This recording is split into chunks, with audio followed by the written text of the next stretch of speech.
Hello കൂട്ടുകാരെ, എല്ലാവർക്കും നിജൂസ് വേൾഡിൻ്റെ പുതിയൊരു വീഡിയോയിലേക്ക് സ്വാഗതം. എല്ലാവരും സുഖമായിട്ടിരിക്കുന്നെന്ന് വിശ്വസിക്കുന്നു. ഞങ്ങളിവിടെ സുഖമായിട്ടിരിക്കുകയാണ്. അപ്പോൾ എല്ലാവരും സന്തോഷത്തോടെയും ആരോഗ്യത്തോടെയും ഒക്കെ ഇരിക്കുക കേട്ടോ. കോണ്ടാക്ട് ചെയ്യുന്നതിന് മുൻപ് നിങ്ങൾ മസ്റ്റായിട്ട് ശ്രദ്ധിക്കേണ്ട 10 കാര്യങ്ങളെ പറ്റിയിട്ടാണ് ഇന്നത്തെ വീഡിയോയിൽ സംസാരിക്കുന്നത് കേട്ടോ. പ്രഗ്നൻസി നോക്കുന്നവർ മസ്റ്റായിട്ട് ഈ 10 കാര്യങ്ങളും ഫോളോ ചെയ്തിരിക്കണം. അത് ഫോളോ ചെയ്തില്ലെങ്കിൽ നിങ്ങൾക്ക് പ്രഗ്നൻ്റ് ആകാനായിട്ട് അത് ബുദ്ധിമുട്ടുണ്ടാകും. നാച്ചുറലി പ്രഗ്നൻസി നോക്കുന്നവർ ഏറ്റവും കൂടുതൽ ഇമ്പോർട്ടൻസ് കൊടുക്കേണ്ട ഒരു കാര്യമാണ് ഫിസിക്കൽ കോണ്ടാക്ട് എന്ന് പറയുന്നത്. വെറുതെ ഒരു ഫിസിക്കൽ കോണ്ടാക്ട് ചെയ്ത് പോവുകയല്ല. പ്രഗ്നൻസി ട്രൈ ചെയ്യുന്നവർ അതുമായിട്ട് ബന്ധപ്പെട്ടിട്ടുള്ള കാര്യങ്ങളെല്ലാം ശ്രദ്ധിച്ചിട്ട് വേണം ഫിസിക്കൽ കോണ്ടാക്ട് ചെയ്യാനായിട്ട് കേട്ടോ. അപ്പോൾ ഈ കാര്യങ്ങൾ എന്തൊക്കെയാണെന്ന് നമുക്ക് നോക്കാം. വീഡിയോ നമുക്ക് സ്റ്റാർട്ട് ചെയ്യാം. ഫിസിക്കൽ കോണ്ടാക്ട് ചെയ്യാനായിട്ട് ഏറ്റവും കൂടുതൽ നിങ്ങൾ തിരഞ്ഞെടുക്കേണ്ട സമയം എന്ന് പറയുന്നത് നിങ്ങളുടെ ഫെർട്ടൈൽ ടൈം പീരീഡ് ആണ്. ഈ ഫെർട്ടൈൽ ടൈം പീരീഡ് എന്ന് പറയുന്നത് ഓവലേഷൻ ഡേറ്റ് എപ്പോഴാണോ വരുന്നത് അതിനേക്കാളും ഒരു 4 ദിവസം മുൻപ് മുതൽ നമുക്ക് സ്റ്റാർട്ട് ചെയ്ത് തുടങ്ങും. ദെൻ എക്സാക്ട് ഓവുലേഷൻ ഡേറ്റ്, അത് കഴിഞ്ഞിട്ടുള്ള 2 ദിവസം, ഇതൊക്കെയാണ് നിങ്ങൾ പ്രഗ്നൻ്റ് ആകാനായിട്ട് ഏറ്റവും കൂടുതൽ ചാൻസസ് ഉള്ള ടൈം പീരീഡ് എന്ന് പറയുന്നത്. നോർമലി നിങ്ങൾക്ക് ഓവുലേഷൻ ഡേറ്റ് കണ്ടുപിടിക്കാൻ പറ്റുന്നുണ്ടെങ്കിൽ ഈ ഒരു രീതി ഫോളോ ചെയ്ത് നിങ്ങൾക്ക് പോകാവുന്നതാണ്. എന്നാൽ ഓവുലേഷൻ ഡേറ്റ് കൃത്യമായിട്ട് കണ്ടുപിടിക്കാൻ നിങ്ങൾക്ക് സാധിക്കുന്നില്ലെങ്കിൽ നിങ്ങൾ ഈ ഒരു ഡേറ്റ് നോക്കാതെ നിങ്ങളുടെ പീരീഡ്സ് കഴിഞ്ഞിട്ട് ഒരു 10ാമത്തെ ദിവസം മുതൽ, പീരീഡ്സിൻ്റെ ആ സ്റ്റാർട്ടിങ് ഡേ മുതൽ 10th ഡേ മുതൽ നിങ്ങൾ സ്റ്റാർട്ട് ചെയ്തിട്ട് എപ്പോഴാണ് അടുത്ത പീരീഡ്സ് നിങ്ങൾ ഓൾമോസ്റ്റ് എക്സ്പെക്ട് ചെയ്യുന്നത് അതിൻ്റെ 10 ദിവസം മുൻപ് വരെ നിങ്ങൾ കോണ്ടാക്ട് ചെയ്യുക കേട്ടോ. എല്ലാ ദിവസവും ചെയ്യണമെന്നില്ല, ഓൾട്ടർനേറ്റീവിൽ നിങ്ങൾ ചെയ്താലും മതി കേട്ടോ. അപ്പോൾ ഈ ഒരു കാര്യമാണ് ഏറ്റവും ആദ്യം നിങ്ങൾ ശ്രദ്ധിക്കേണ്ടത്. രണ്ടാമതായിട്ട് കോണ്ടാക്ട് ചെയ്യുമ്പോൾ നിങ്ങൾ ശ്രദ്ധിക്കേണ്ട ഒരു കാര്യമാണ് ജെനിറ്റൽ പാർട്സ് കൃത്യമായിട്ട് ക്ലീൻ ചെയ്തതിന് ശേഷം മാത്രം ഫിസിക്കൽ കോണ്ടാക്ട് ചെയ്ത് തുടങ്ങുക. ഒരുപാട് പേരുണ്ട് കോണ്ടാക്ട് കഴിഞ്ഞതിന് ശേഷം ക്ലീൻ ചെയ്യുന്നവർ. ഒരിക്കലും നിങ്ങൾ ആ ഒരു മിസ്റ്റേക്ക് ചെയ്യരുത് കേട്ടോ. നിങ്ങളുടെ ഹസ്ബൻഡാണ്, നിങ്ങളുടെ വൈഫാണ്, പക്ഷേ ഓരോരുത്തരുടെയും ലൈഫ് സ്റ്റൈൽ ഡിഫറെൻ്റ് ആണ്. ചിലവർ ഇന്നേഴ്സ് യൂസ് ചെയ്യുമ്പോഴേക്കും ടൈറ്റ് ആയിട്ടുള്ള ഇന്നേഴ്സ് യൂസ് ചെയ്യാറുണ്ട്. അതുപോലെ തന്നെ നമുക്ക് അങ്ങോട്ടേക്കുള്ള എയർ പാസേജ് ഒന്നുമില്ല. അങ്ങനെ വരുമ്പോഴേക്കും നമ്മളിപ്പോൾ രാവിലെ ജോലിക്ക് പോയിട്ട് അത് തിങ്ങിയിരിക്കുന്ന എയർ പാസേജ് ഒന്നും ഇല്ലാതെ നമ്മൾ ടൈറ്റ് ആയിട്ടുള്ള ഡ്രസ്സൊക്കെ ഇട്ടിട്ട് നമ്മൾ അവിടെ ഇരിക്കുമ്പോഴേക്കും ചിലപ്പോൾ ചില ആളുകളിൽ ഇൻഫെക്ഷൻസ് ഉണ്ടാവാനായിട്ട് ചാൻസസ് ഉണ്ട്. ഇച്ചിങ് ഉണ്ടാവാനും ഇൻഫെക്ഷൻസ് ഉണ്ടാവാനും ചാൻസ് ഉണ്ട്. പുരുഷനുണ്ടായിക്കഴിഞ്ഞാലും സ്ത്രീക്ക് ഉണ്ടായിക്കഴിഞ്ഞാലും അത് ചിലപ്പോൾ പരസ്പരം പാസ് ചെയ്ത് പോകാനായിട്ട് ചാൻസ് ഉണ്ട്. പല ഇൻഫെക്ഷൻസും പാസ് ചെയ്ത് പോകാറില്ല. പക്ഷേ എന്തെങ്കിലും കാര്യം കൊണ്ട് മറ്റുള്ള ഒരു ഇൻഫെക്ഷൻസ്, ബാക്ടീരിയൽ ഇൻഫെക്ഷൻസ് നിങ്ങൾ പാസ് ചെയ്ത് പോവുകയാണെങ്കിൽ ഒരാൾക്ക് വന്നു കഴിഞ്ഞാൽ അടുത്ത ആൾക്കും എത്തിക്കഴിഞ്ഞാൽ ചിലപ്പോൾ അത് കംപ്ലീറ്റ് ആയിട്ട് ക്യൂർ ചെയ്തിട്ടേ പ്രഗ്നൻസി നോക്കാനായിട്ട് നിങ്ങൾക്ക് സാധിക്കുകയുള്ളൂ. അങ്ങനെ വരുമ്പോഴേക്കും ഡോക്ടേഴ്സ് ചിലപ്പോൾ പലരോടും കോണ്ടംസ് യൂസ് ചെയ്യാനായിട്ട് പറയാറുണ്ട്. കാരണം അത് പാസ് ചെയ്ത് പോകാതിരിക്കാൻ വേണ്ടിയിട്ട്. അതുകൊണ്ട് അത് അവോയ്ഡ് ചെയ്യാൻ വേണ്ടിയിട്ട് നിങ്ങൾ മസ്റ്റായിട്ട് ജെനിറ്റൽ പാർട്സ് ക്ലീൻ ചെയ്തിട്ട് വേണം ഫിസിക്കൽ കോണ്ടാക്ട് ചെയ്ത് തുടങ്ങാൻ കേട്ടോ. അത് ക്ലീൻ ചെയ്യുന്ന സമയത്ത് നിങ്ങളൊരു കാര്യം കൂടി ശ്രദ്ധിക്കണം. ഒരുപാട് സോപ്പ് ഉപയോഗിച്ചിട്ട് നിങ്ങൾ ക്ലീൻ ചെയ്യാനായിട്ട് പാടില്ല. ഒരുപാട് സോപ്പ് ഉപയോഗിക്കാതെ മൈൽഡായിട്ട് വാട്ടർ വെച്ചിട്ട് മാത്രം നിങ്ങൾ കഴുകിയിട്ട് വരിക. കാര്യം എന്താണെന്ന് വെച്ച് കഴിഞ്ഞാൽ കൂടുതൽ സോപ്പ് ഉപയോഗിച്ച് ക്ലീൻ ചെയ്ത് കഴിഞ്ഞാൽ സ്ത്രീകളുടെ പ്രൈവറ്റ് പാർട്ട് ഡ്രൈ ആവാനായിട്ട് ചാൻസ് ഉണ്ട്. ലൂബ്രിക്കേഷൻ ഒന്ന് നഷ്ടമായി പോയി കഴിഞ്ഞാൽ ഡയറക്റ്റ് ഫിസിക്കൽ കോണ്ടാക്ട് ചെയ്യുന്നവർക്ക് അത് അസ്വസ്ഥതകളും വേദനയും ബുദ്ധിമുട്ടും ഒക്കെ ഉണ്ടാക്കാനായിട്ട് ചാൻസ് ഉണ്ട് കേട്ടോ. അതുകൊണ്ട് ആദ്യം ക്ലീൻ ചെയ്യുമ്പോഴേക്കും നിങ്ങൾ ആ കാര്യം ശ്രദ്ധിക്കാം. രണ്ടാമതായിട്ട് ശ്രദ്ധിക്കേണ്ട കാര്യം അപ്രോപ്രിയേറ്റ് ആയിട്ടുള്ള പൊസിഷൻ നിങ്ങൾ ചൂസ് ചെയ്യുക. ഒരുപാട് പേരുണ്ട്, നമ്മളിപ്പോൾ വീഡിയോസിൽ കാണുന്നതാണെങ്കിലും മറ്റുള്ളവർ പറഞ്ഞു കൊടുക്കുന്നതുമായിട്ടുള്ള പൊസിഷൻസ് ട്രൈ ചെയ്ത് നോക്കുന്നവരുണ്ട്. നിങ്ങളൊരു പൊസിഷനിൽ കംഫർട്ടബിൾ ആണോ എങ്കിൽ ആ പൊസിഷൻ നിങ്ങൾ മുൻപോട്ടേക്ക് കൊണ്ടുപോവുക. പല ആളുകളും മിഷണറി പൊസിഷൻ ചൂസ് ചെയ്യുന്നവരാണ്. അങ്ങനെയുള്ളവർക്ക് ആ പൊസിഷൻ എടുക്കുക. നിങ്ങളും അതുപോലെ തന്നെ നിങ്ങളുടെ വൈഫും ഏത് പൊസിഷനിലാണോ കംഫർട്ടബിൾ ആ പൊസിഷൻ മാത്രം നിങ്ങൾ തിരഞ്ഞെടുക്കുക കേട്ടോ. പിന്നെ ഓവുലേഷൻ എക്സാക്ട് വരുന്ന ദിവസം മിഷണറി പൊസിഷൻ എടുക്കുന്നത് കുറേയും കൂടി പ്രഗ്നൻസിക്ക് ചാൻസ് ഉണ്ടെന്ന് പഠനങ്ങൾ സൂചിപ്പിക്കുന്നുണ്ട് കേട്ടോ. അതുകൊണ്ട് എക്സാക്ട് ഓവുലേഷൻ ഡേറ്റിൽ നിങ്ങൾ ആ കാര്യം കൂടി ശ്രദ്ധിക്കാം. മൂന്നാമതായിട്ട് ശ്രദ്ധിക്കേണ്ട കാര്യം നമ്മൾ തിരഞ്ഞെടുക്കുന്ന സമയമാണ്. നിങ്ങൾ ഒരുപാട് നാളുകളായിട്ട് ട്രീറ്റ്മെൻറ്റ് എടുക്കുന്നവരാണെങ്കിൽ കോണ്ടാക്ട് ചെയ്യുന്നത് മോർണിംഗിലെ ടൈമിലാണെങ്കിൽ കുറേയും കൂടി അത് എഫക്റ്റീവ് ആയിരിക്കും. കാരണം മോർണിംഗ് ടൈമിൽ സെമൻ്റെ ക്വാളിറ്റി എന്ന് പറയുന്നത് നോർമലി മറ്റുള്ള സമയത്തെ അപേക്ഷിച്ച് കുറേയും കൂടി ആക്റ്റീവ് ആയിരിക്കും. അതുപോലെ തന്നെ മോട്ടിലിറ്റി കൂടുതലുള്ള സെമനും ഏറ്റവും കൂടുതൽ ഉണ്ടാകുന്നത് മോർണിംഗ് ടൈമിലായിരിക്കും. അതുകൊണ്ട് നിങ്ങൾ ആ സമയത്ത് കോണ്ടാക്ട് ചെയ്യാനായിട്ട് ശ്രദ്ധിക്കുക. അത് ചെയ്യാൻ വേണ്ടി മാത്രം ഉറക്കം അളച്ച് താല്പര്യം ഇല്ലാണ്ട് നിങ്ങൾ ചെയ്യേണ്ട ആവശ്യമില്ല. രാവിലെ നിങ്ങൾ എഴുന്നേൽക്കുന്ന സമയമുണ്ടല്ലോ, ആ സമയത്ത് നിങ്ങൾക്ക് ചെയ്യാവുന്നതാണ്. നമ്മൾ ഈവനിങ് ടൈമിലോട്ടൊക്കെ ചെയ്യുമ്പോഴേക്കും അത്രയും രാവിലെ മുതലുള്ള ഒരു ബിസി ഷെഡ്യൂളിലായിരിക്കും ചിലപ്പോൾ നമ്മൾ പോയിട്ടുണ്ടാവുക. ഒരുപാട് ടെൻഷൻ ഉണ്ടാകും, സ്ട്രെസ് ഉണ്ടാകും. അങ്ങനെ വരുമ്പോഴേക്കും അത് സെമനെയും കൂടി അഫക്റ്റ് ചെയ്യാനായിട്ട് ചാൻസ് ഉണ്ട്. അത് ഒഴിവാക്കാൻ വേണ്ടിയിട്ട് ഓവുലേഷൻ നടക്കുന്ന ദിവസങ്ങളിൽ രാവിലെ സമയങ്ങളിൽ കോണ്ടാക്ട് ചെയ്യുന്നത് നല്ലതായിരിക്കും കേട്ടോ.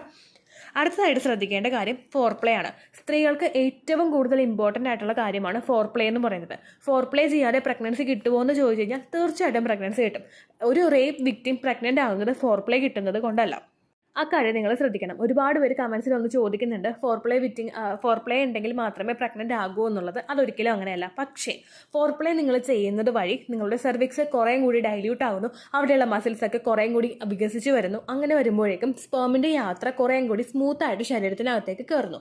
ഫോർ പ്ലേ ചെയ്യുന്ന സമയത്ത് സെർവിക്കൽ മ്യൂക്കസിൻ്റെ, അതായത് ആ വജൈനൽ ഫ്ലൂയിഡിൻ്റെ പ്രൊഡക്ഷൻ കുറേ കൂടി ശരീരത്തിൽ നടക്കുന്നു. അപ്പോൾ കൃത്യമായിട്ട് ഒരു പവറോട് കൂടിയിട്ട് സെവന് മൂവ് ചെയ്യാനായിട്ടുള്ള ഒരു കപ്പാസിറ്റി അവിടെ ഉണ്ടാകുന്നുണ്ട് കേട്ടോ. അതൊന്ന് എൻഹാൻസ് ചെയ്യാൻ വേണ്ടിയിട്ട് ഫോർ പ്ലേ നിങ്ങൾ ചെയ്ത് തുടങ്ങുക. സ്ത്രീകൾക്ക് ശരീരത്തിൽ സ്റ്റിമുലേറ്റ് ആവുന്ന ശരീരഭാഗങ്ങൾ സ്റ്റിമുലേഷൻ ചെയ്ത് കൊടുത്തു കഴിഞ്ഞാൽ ഫോർ പ്ലേ കുറേ കൂടി ആക്റ്റീവായിട്ട് ഉണ്ടാവും കേട്ടോ. അടുത്തതായിട്ട് നിങ്ങൾ ശ്രദ്ധിക്കേണ്ട കാര്യം, ഫിസിക്കൽ കോണ്ടാക്ട് നിങ്ങൾ ചെയ്ത് കഴിഞ്ഞു കഴിഞ്ഞാൽ ആ പ്രോസസ്സിൽ നിങ്ങൾക്ക് ഇജാക്കുലേഷൻ സംഭവിക്കുകയാണെങ്കിൽ അപ്പോൾ തന്നെ പുറത്തേക്ക് വലിച്ചെടുക്കാതെ ഒരു 2 മിനിറ്റെങ്കിലും ആ ഒരു പൊസിഷനിൽ തന്നെ സ്റ്റിക്ക് ചെയ്ത് നിൽക്കാനായിട്ട് നിങ്ങൾ ശ്രദ്ധിക്കുക. ആ ഒരു പൊസിഷനിൽ നിൽക്കുന്നത് ലാസ്റ്റത്തെ ആ ഒരു സെമൻ്റെ ഡ്രോപ്പ് വരെ അകത്തേക്ക് പ്രവേശിക്കാൻ വേണ്ടിയിട്ട് നിങ്ങളെ സഹായിക്കും. ഒരുപാട് പേര് ചെയ്ത് വെക്കുന്ന ഒരു മിസ്റ്റേക്കാണ് ഇജാക്കുലേഷൻ കഴിഞ്ഞ് അപ്പോൾ തന്നെ പുറത്തേക്ക് എടുത്തിട്ട് ക്ലീൻ ചെയ്യാനായിട്ട് പോകുന്നത്. സ്ത്രീ അങ്ങനെ തന്നെ ബെഡിൽ കിടക്കുന്നുണ്ടാവും, പക്ഷേ ഹസ്ബൻഡ് ഉടനെ തന്നെ ക്ലീൻ ചെയ്യാനായിട്ട് പോകും. ഒരിക്കലും അങ്ങനെ ചെയ്യരുത് കേട്ടോ. ഒരു 2 മിനിറ്റെങ്കിലും, മാക്സിമം ഒരു 2 മിനിറ്റെങ്കിലും നിങ്ങൾ ഏത് പൊസിഷനിലാണ് കോൺടാക്ട് ചെയ്തത് ഇജാക്കുലേഷൻ സംഭവിച്ചു കഴിഞ്ഞതിന് ശേഷം അതേ സെയിം പൊസിഷൻ തന്നെ നിങ്ങൾ മെയിൻറ്റെയിൻ ചെയ്യാനായിട്ട് ശ്രദ്ധിക്കുക കേട്ടോ. ഒരുപാട് നേരമൊന്നും വേണ്ട, 2 മിനിറ്റ് മതി കേട്ടോ.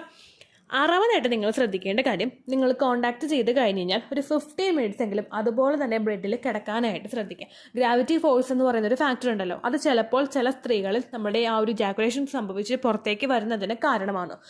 ക്വാളിറ്റിയുള്ള ആക്റ്റീവായിട്ടുള്ള സെമൻ അകത്തേക്ക് പ്രവേശിച്ചിട്ടുണ്ടാകും, എന്നാലും കൂടി ലാസ്റ്റത്തെ ആ ഒരു സെമൻ ഡ്രോപ്പിന് വരെ പ്രിസർവ് ചെയ്തെടുക്കുന്നതിന് വേണ്ടിയിട്ട് ഒരു 15 മിനിറ്റ്സ് എങ്കിലും നിങ്ങൾ ആ ഒരു ബെഡിൽ കിടക്കുന്നത് നല്ലതായിരിക്കും. ചില ആളുകൾ ചെയ്യുന്ന ഏറ്റവും എഫക്റ്റീവായിട്ടുള്ളൊരു മെത്തേഡാണ് കിടക്കുന്നത് ലെഗ് അപ്പ് ദ വോൾ പൊസിഷനിലായിരിക്കും. നമ്മൾ ബെഡിൻ്റെ ആ ഒരു വോളിനോട് ചേർന്നിട്ട് കാലുയർത്തി മതലിൽ വെച്ചിട്ട് കിടക്കുന്ന ആളുകളുണ്ട്. ഇങ്ങനെ കിടക്കുന്നത് നിങ്ങളുടെ ആ ഒരു സെമൻ കൃത്യമായിട്ട് അകത്തേക്ക് കയറുന്നതിന് ഒരു സപ്പോർട്ട് കൊടുക്കാൻ വേണ്ടിയിട്ട് സഹായിക്കും. അത് സാധിക്കുന്നില്ലെങ്കിൽ നിങ്ങൾ നേരെ നിവർന്ന് കിടക്കുകയോ കാല് രണ്ടും ചേർത്ത് വെച്ചിട്ട് വലതുവശത്തോട്ടോ ഇടതുവശത്തോട്ടോ ചരിഞ്ഞ് കിടക്കുന്നതോ നല്ലതായിരിക്കും കേട്ടോ. 15 മിനിറ്റ്സ് എങ്കിലും കിടക്കുക എന്നുള്ള കാര്യം നിങ്ങൾ മസ്റ്റായിട്ട് ശ്രദ്ധിക്കണം കേട്ടോ. അടുത്തതായിട്ട് നിങ്ങൾ ശ്രദ്ധിക്കേണ്ട കാര്യം, കോണ്ടാക്ട് കഴിഞ്ഞ് കഴിഞ്ഞാൽ ജെനിറ്റൽസ് ക്ലീൻ ചെയ്യുന്നത് നിങ്ങൾ എക്സ്ട്രാ ഒരുപാട് സോപ്പ് ഉപയോഗിച്ചിട്ടായിരിക്കരുത്. ഒരുപാട് സോപ്പും അതുപോലെ ഒരുപാട് വാട്ടറും നിങ്ങളുടെ ആ ഒരു ജെനിറ്റൽ പാർട്സിലൂടെ കടന്നു പോകുന്നത് സെമൻ നശിച്ചു പോകുന്നതിന് കാരണമാകുന്നു. അതുകൊണ്ട് നിങ്ങൾ ആ കാര്യം മസ്റ്റായിട്ട് ശ്രദ്ധിക്കണം കേട്ടോ.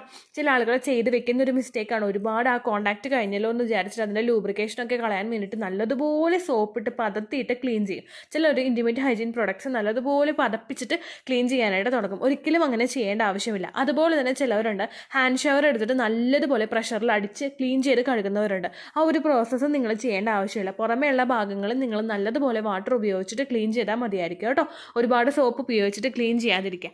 അടുത്തതായിട്ട് നിങ്ങൾക്ക് പറ്റുമെങ്കിൽ ചെയ്യാൻ കഴിയുന്ന ഒരു കാര്യമാണ് മെൻസ്ട്രൽ കപ്പ് യൂസ് ചെയ്യുക. ഒരുപാട് പേര് ഇപ്പോൾ പാഡ് മാറ്റിയിട്ട് മെൻസ്ട്രൽ കപ്പ് ഉപയോഗിക്കാറുണ്ട്. ഈ മെൻസ്ട്രൽ കപ്പ് നമ്മൾ ഇൻസേർട്ട് ചെയ്ത് വെച്ച് കൊടുക്കുന്നത് നിങ്ങളുടെ ആ സെർവിക്സിൻ്റെ നേരെ അടുത്തായിട്ട് തന്നെ മെൻസ്ട്രൽ കപ്പ് വരുമ്പോഴേക്കും സെമൻ താഴേക്ക് ഇറങ്ങുന്ന സെമന് കുറേയും കൂടി നല്ലതുപോലെ ട്രാവൽ ചെയ്ത് മുൻപോട്ടേക്ക് പോകാനായിട്ടുള്ളൊരു കപ്പാസിറ്റി അവിടെ ഉണ്ടാക്കി കൊടുക്കുന്നു. നിങ്ങൾ ഫിസിക്കൽ കോണ്ടാക്ട് ചെയ്ത് കഴിയുമ്പോഴേക്കും നിങ്ങളുടെ ആ ഒരു ലിക്വിഡും അതുപോലെ പുരുഷൻ്റെ സെമനും കൂടി ജോയിൻ ആയിട്ട് പുറത്തേക്ക് പോരാറുണ്ട്. കോണ്ടാക്ട് ചെയ്ത് കഴിഞ്ഞ് കുറേ നേരം കഴിയുമ്പോഴായിരിക്കും ഇത് പുറത്തേക്ക് പോരുന്നത്. എന്നാൽ ലാസ്റ്റത്തെ ആ ഒരു സെമൻ ഡ്രോപ്പ് വരെ സേവ് ചെയ്യാൻ വേണ്ടിയിട്ട് നിങ്ങളിത് വെച്ച് കൊടുത്തു കഴിഞ്ഞ് കഴിഞ്ഞാൽ കുറേ കൂടി അതിന് മൂവ് ചെയ്യാനായിട്ടുള്ളൊരു കപ്പാസിറ്റി ഉണ്ടെങ്കിൽ മൂവ് ചെയ്ത് ഉള്ളിലോട്ട് പോകാനായിട്ടുള്ളൊരു ചാൻസസ് അവിടെ വർദ്ധിപ്പിക്കുന്നു. ഈ മെൻസ്ട്രൽ കപ്പ് വെച്ച് കൊടുക്കുന്നത് സെർവിക്സിൻ്റെ അടുത്തായിട്ട് ഈ കപ്പ് വെച്ച് കൊടുക്കുന്നത് പ്രഗ്നൻസി ആകാനായിട്ട് സപ്പോർട്ട് ചെയ്യുന്നുവെന്ന് പല സ്റ്റഡീസും ഇതിനോടകം രേഖപ്പെടുത്തിയിട്ടുണ്ട് കേട്ടോ. അതിൻ്റെ ഒരു റിപ്പോർട്ടിനെ പറ്റിയിട്ട് ലേറ്റസ്റ്റ് ആയിട്ട് ഞാനൊരു വീഡിയോ ചെയ്തിട്ടുണ്ട്. അത് നിങ്ങൾ കണ്ടു നോക്കുക. ദീജോസ് വേൾഡ് മെൻസ്ട്രൽ കപ്പ് എന്ന് ടൈപ്പ് ചെയ്ത് കഴിഞ്ഞാൽ നിങ്ങൾക്ക് ആ വീഡിയോ ലഭിക്കുന്നതായിരിക്കും കേട്ടോ. കോണ്ടാക്ട് ചെയ്ത് നിങ്ങൾ ക്ലീൻ ചെയ്ത് കഴിഞ്ഞ് കഴിഞ്ഞാൽ ആ ഒരു മൊമെൻറ്റിൽ തന്നെ നിങ്ങൾക്ക് ആ ഒരു കപ്പ് വെച്ച് കൊടുക്കാവുന്നതാണ്. ഒരു 2 hours വരെ മാക്സിമം നിങ്ങൾ വെച്ചാൽ മതി കേട്ടോ. രാത്രിയാണ് കോണ്ടാക്ട് ചെയ്യുന്നതെങ്കിൽ കപ്പ് വെച്ചിട്ട് നിങ്ങൾ കിടന്നുറങ്ങാനായിട്ട് ശ്രദ്ധിക്കുക. അല്ല മോർണിംഗിലാണ് ചെയ്യുന്നതെങ്കിൽ പ്രോസസ്സ് കഴിഞ്ഞത് ഒരു 2 hours കഴിഞ്ഞിട്ട് നിങ്ങൾക്കത് റിമൂവ് ചെയ്ത് മാറ്റാവുന്നതാണ് കേട്ടോ. അടുത്തായിട്ട് ശ്രദ്ധിക്കേണ്ട കാര്യം, കോണ്ടാക്ട് ചെയ്ത് കഴിഞ്ഞ് കഴിഞ്ഞാൽ ഒരു 2 hours എങ്കിലും നിങ്ങൾ മാക്സിമം ഹെൽത്തി ആയിട്ടുള്ളൊരു ടൈം സ്പെൻഡ് ചെയ്യുക. അന്നത്തെ കാര്യങ്ങളെല്ലാം പറഞ്ഞിട്ട് ഹാപ്പിനെസ് ഒക്കെ ഷെയർ ചെയ്തിട്ട് നിങ്ങൾ രണ്ടുപേരും ക്വാളിറ്റി ടൈം പരസ്പരം സ്പെൻഡ് ചെയ്യുക. കാരണം ഈ ഒരു പ്രോസസ്സ് കഴിഞ്ഞ് കഴിഞ്ഞാൽ നിങ്ങൾ കുറേയും കൂടി ആക്റ്റീവായിട്ടിരിക്കുന്നുണ്ടെങ്കിൽ, നിങ്ങൾ ഹാപ്പി ആണെങ്കിൽ നിങ്ങളുടെ ഹാപ്പി ഹോർമോൺസിൻ്റെ പ്രൊഡക്ഷൻ അവിടെ നടക്കുന്നു. ഇങ്ങനെ വന്നു കഴിഞ്ഞാൽ ആ സെമൻ്റെ റൂട്ട് കുറേയും കൂടി സപ്പോർട്ട് ചെയ്ത് കൊടുക്കാനായിട്ട് നമുക്ക് സാധിക്കുന്നു. ഒരുപാട് ശരീരത്തിലെ പ്രവർത്തനങ്ങളൊക്കെ നോർമലി നല്ലതുപോലെ ഹാപ്പിനെസ്സിൽ നടക്കുമ്പോഴേക്കും ഒരുപാട് പ്രവർത്തനങ്ങൾ നല്ല സ്മൂത്തായിട്ട് നടന്നു പോകുന്നു. അപ്പോൾ ഫെർട്ടിലൈസേഷൻ വളരെ എളുപ്പത്തിൽ തന്നെ അവിടെ നടന്നു പോകുന്നു. ഫെർട്ടിലൈസേഷൻ എന്ന് പറയുന്നത് അണ്ടവും ബീജവും തമ്മിൽ ജോയിൻ ആകുന്ന ഒരു പ്രോസസ്സാണ്. ഓൾറെഡി നിങ്ങളുടെ ശരീരത്തിൽ അണ്ടമുണ്ടെങ്കിൽ ഈ ഒരു സെമൻ വരുമ്പോഴേക്കും എളുപ്പത്തിൽ അവിടെ ഫെർട്ടിലൈസേഷൻ നടക്കും. ഫിസിക്കൽ കോൺടാക്ട് ചെയ്ത് കഴിഞ്ഞാൽ അണ്ടം അവിടെ ഉള്ളതനുസരിച്ചിട്ട് മാക്സിമം 1 മണിക്കൂറിനകം തന്നെ ഫെർട്ടിലൈസേഷൻ നടക്കും. ഇതിൻ്റെ ചാൻസസ് ഒന്ന് എൻഹാൻസ് ചെയ്യാൻ വേണ്ടിയിട്ട് നിങ്ങൾ ആ ഒരു സമയം കഴിഞ്ഞതിന് ശേഷം ക്വാളിറ്റി ടൈം സ്പെൻഡ് ചെയ്യുന്നത് നിങ്ങളെ സഹായിക്കുന്നു. ലാസ്റ്റത്തെ ടോപ്പിക് എന്ന് പറയുന്നത് ഈ 9 കാര്യങ്ങളും നിങ്ങൾ കൃത്യമായിട്ട് ഓരോ ഫെർട്ടൈൽ ഡേയ്സിലും ചെയ്യണമെന്നുള്ളതാണ്. പല ആളുകളും ചെയ്ത് വെക്കുന്ന ഒരു മിസ്റ്റേക്കാണ് കൃത്യം ഓവുലേഷൻ ഡേറ്റ് വരട്ടെ എന്നിട്ട് കോൺടാക്ട് ചെയ്യാമെന്ന് ചിന്തിക്കുന്ന ആളുകളുണ്ട്. പലർക്കും ഉണ്ടാകുന്ന വർക്ക് പ്രഷർ കൊണ്ടും ഒരുപാട് നാളുകളായിട്ട് ട്രൈ ചെയ്തിട്ട് പ്രഗ്നൻസി ആകാത്തത് കൊണ്ടാണ് പലരും ഈ ഒരു സിറ്റുവേഷനിലോട്ട് എത്തപ്പെടുന്നത്. ഒരിക്കലും നിങ്ങൾ അങ്ങനെ ചെയ്യാനായിട്ട് പാടില്ല. കാരണം ഹെൽത്തി ആയിട്ടുള്ള ഒരു പുരുഷൻ്റെ സ്പേം സ്ത്രീ ശരീരത്തിനകത്ത് 5 ദിവസം വരെയെങ്കിലും മാക്സിമം നിലനിൽക്കും. അപ്പോൾ നിങ്ങൾ ആ ഫെർട്ടൈൽ ടൈം പീരീഡിൽ ഒരുപാട് സെമനകത്തേക്ക് പ്രവേശിക്കാനായിട്ട് ചെയ്ത് കൊടുക്കാനായിട്ട് നിങ്ങൾക്ക് സാധിക്കുന്നുണ്ടെങ്കിൽ അത് ഫെർട്ടിലൈസേഷൻ എളുപ്പത്തിൽ നടക്കാൻ വേണ്ടിയിട്ട് സഹായിക്കുന്നു. ഈ ഫെർട്ടൈൽ ടൈം പീരീഡ് എന്ന് പറയുന്നത് ഓവുലേഷൻ നടക്കുന്നതിന് ഒരു 4 ദിവസം മുൻപ് മുതൽ നമുക്ക് തുടങ്ങുന്ന ഒന്നാണ്. അതുകൊണ്ട് തന്നെ ആ സമയങ്ങളിൽ കൃത്യമായിട്ട് കോൺടാക്ട് ചെയ്യുക. എക്സാക്റ്റ് ആയിട്ട് ഓവുലേഷൻ ഡേറ്റിൽ തന്നെ കോൺടാക്ട് ചെയ്യാമെന്നോ അല്ലെങ്കിൽ HCG ഇഞ്ചക്ഷൻ വെക്കുന്നുണ്ട്, ഇഞ്ചക്ഷൻ വെച്ചതിന് ശേഷം കോൺടാക്ട് ചെയ്യാമെന്നോ നിങ്ങൾ വിചാരിക്കരുത്. ഫോളിക്കുലാർ സ്റ്റഡി നടത്തുന്നവരാണെങ്കിൽ അവർക്ക് ഏകദേശം അണ്ടം വളർന്നു തുടങ്ങിയെന്ന് മനസ്സിലാവുമല്ലോ. ആ ദിവസം മുതൽ തന്നെ നിങ്ങൾ കോൺടാക്ട് ചെയ്ത് തുടങ്ങുന്നത് പ്രഗ്നൻസി എളുപ്പത്തിൽ കിട്ടാൻ വേണ്ടിയിട്ട് സഹായിക്കും കേട്ടോ. അപ്പോൾ ഇത്രയേ ഉള്ളൂ വീഡിയോ. യൂസ്ഫുൾ ആയി കാണുമെന്ന് വിശ്വസിക്കുന്നു. പിന്നെ ഒരുപാട് കാര്യമുണ്ട്. അതായത് നമ്മൾ ഇങ്ങനെയുള്ള വീഡിയോസിനെ പറ്റി സംസാരിക്കുമ്പോഴേക്കും നെഗറ്റീവ് കമൻറ്റ്സ് ഇടാൻ വേണ്ടി വരുന്ന ഒരുപാട് ഞരമ്പന്മാരുണ്ട് കേട്ടോ. അതുകൊണ്ട് അങ്ങനെയുള്ള കമൻറ്റ്സ് നിങ്ങൾക്ക് വരികയാണെങ്കിൽ ജസ്റ്റ് അതൊന്ന് വായിക്കുക. അപ്പോൾ അത് വായിക്കുമ്പോൾ തന്നെ നിങ്ങൾക്ക് മനസ്സിലാകും നെഗറ്റീവാണെന്ന്. ദെൻ ആ കമൻറ്റ് എടുത്തിട്ട് നിങ്ങൾ റിപ്പോർട്ട് അടിച്ച് ചാനൽ അങ്ങോട്ട് ബ്ലോക്ക് ചെയ്ത് കളയാം കേട്ടോ. അങ്ങനെയുള്ള കമൻറ്റ്സ് ഫിസിക്കൽ കോൺടാക്ട്, സെക്സ് അങ്ങനെ റിലേറ്റഡ് ആയിട്ടുള്ള വീഡിയോസ് ചെയ്യുന്നവർക്കും അതുപോലെ അങ്ങനെയുള്ള സംശയങ്ങൾ ചോദിക്കുന്നവർക്കുമാണ് ഇങ്ങനെയുള്ള ഒരു റിപ്ലൈ കമൻറ്റ്സ് നമുക്ക് കിട്ടുന്നത് കേട്ടോ. അങ്ങനെയുള്ളതൊക്കെ വന്നു കഴിഞ്ഞാൽ നിങ്ങൾ ആ കാര്യം ശ്രദ്ധിക്കുക കേട്ടോ. അപ്പോൾ അടുത്തൊരു യൂസ്ഫുൾ വീഡിയോ ആയിട്ട് നമുക്ക് വീണ്ടും കാണാം. ബൈ.